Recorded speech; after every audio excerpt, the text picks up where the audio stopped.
के दिन होगा और तीसरा अमृत स्नान 3 फरवरी को बसंत पंचमी के दिन होगा।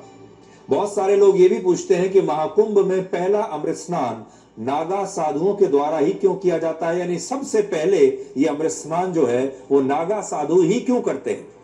तो इसका कारण यह है कि ऐसा उन्हें सम्मान देने के लिए किया जाता है।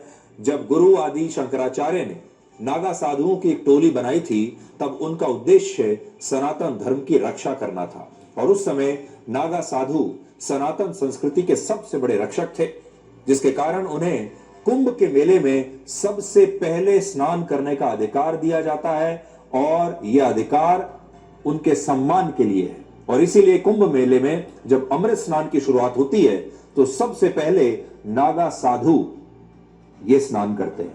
और आज भी चाहे कुंभ हो, अर्ध कुंभ हो, पूर्ण कुंभ हो या महाकुंभ हो, सबसे पहला अमृत स्नान नागा साधु ही करते हैं। और नागा साधुओं को सनातन धर्म का योद्धा सन्यासी भी कहा जाता है। हम लगातार इस बार आपको नागा साधुओं के बारे में बताते चले आ रहे हैं, क्योंकि नागा साधु समाज से कटे होते हैं। हमारे देश में ज्यादातर लोगों को नागा साधुओं के इतिहास के बारे में पता ही नहीं है। वो ऐसे क्यों रहते हैं, इसके बारे में भी एक रहस्य बना रहता है। इसलिए आज आपको यह भी पता होना चाहिए कि नागा साधुओं का अंतिम संस्कार नहीं होता। नागा साधु जीवित रहते हुए ही अपना पिंड दान कर देते हैं और यही कारण है कि उनकी मृत्यु के बाद उन्हें मुखाग्नि नहीं दी जाती। इसके स्थान पर उन्हें जल समाधि या भू समाधि दी जाती है। और ऐसा इसलिए होता है क्योंकि नागा साधु बनने वाला व्यक्ति पहले ही अपने जीवन के विचार को नष्ट करके अपना पिंडदान और अपना अंतिम संस्कार कर चुका होता है, यानी वो जीवन को जीवित रहते हुए ही छोड़ चुका होता है। ऐसी भी मान्यता है कि जब नागा साधुओं को उनकी मृत्यु के बाद जल समाधि या भू समाधि दी जाती है, तब उन्हें मोक्ष की प्राप्ति होती है और वो पुनर्जन्म के इस चक्र से पूरी तरह से हमेशा के लिए मुक्त हो जाते हैं। इस बार महाकुंभ के मेले में 60 से ज्यादा देशों के लोग हिस्सा ले रहे हैं।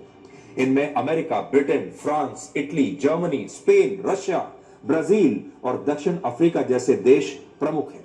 और इनमें भी ज्यादातर लोग ऐसे हैं जो ईसाई धर्म को मानने वाले लोग हैं।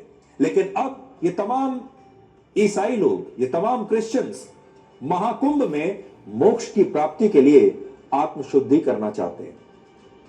इसके अलावा जो दूसरे साधु संत और सन्यासी महाकुंभ में कल्पवास कर रहे हैं, उनका भी एक ही अंतिम लक्ष्य है और वो है मोक्ष की प्राप्ति।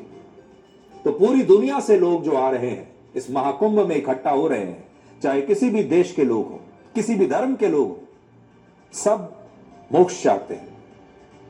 सबके मन में एक ही इच्छा है कि हमें महाकुंभ में आकर मोक्ष की प्राप्ति हो जाए। और हमारे देश